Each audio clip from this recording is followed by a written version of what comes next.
Low carb, ay, ang daming karne. Ay, ang daming taba. Yun yung natatakot sila. Yun lang naman yun eh.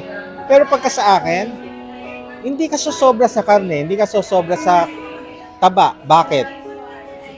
Pusog ka na eh. Hindi nila alam na twice a day na lang ako kumakain or minsan once a day.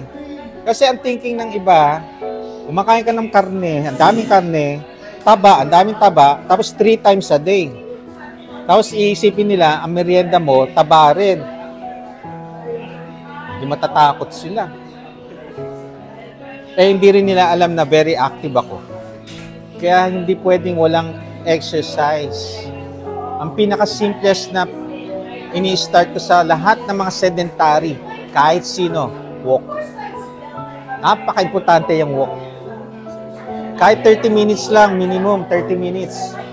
Napakaganda na sa cardio mo, yung mga excess fats mo, magagawa na ng paraan. Kaya, pag nakakita ko ng mataas na sugar, gusto ko talaga ito ang nakakatakot. Akala mo simple lang siya, nakakatakot siya. Kasi ang thinking mo, mataas ang sugar, may gamot naman yan eh. I will drink medication, bababa yan. No, hindi pa rin. See, alam nyo, bakit hindi bumababa? Because you still eat foods that makes your sugar high. O, Doc, marami akong patient ganito ha.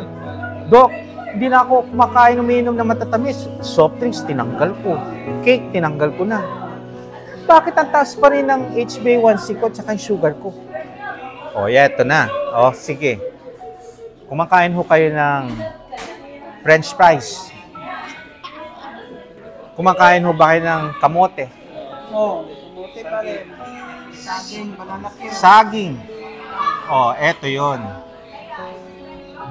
Yung mga fruits, may sugar. Yun naman kamote. These are starchy vegetable. Pag starchy vegetable, nagpapataas po ng sugar yan. Kaya ito yung mga food that is not sweet but can elevate your sugar. Kaya tataka sila, diet sila ng diet. Bakit ganun? Ganun pa rin, ganun pa rin. Oh. Kinokorek ko na yun. Oh, eto, gawin mo ganito. Iwas ka sa kamote, mais, tanggalin mo. Kumakain siya ng rice, corn rice. Oh, yan, corn rice. Uy, healthy ang corn rice. Very healthy to. At tingnan mo, bakit hindi bumababa yung sugar mo?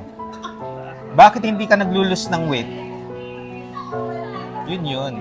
Yun ang reason.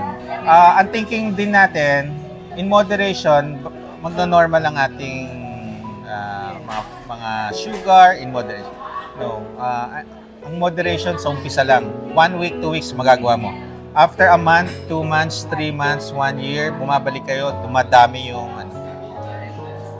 Kaya pagka mataas ang sugar nyo, ang tawag ko na sa inyo, addict. Iko-correct nyo ako, Doc ha, sugar. Addict ako sa sugar.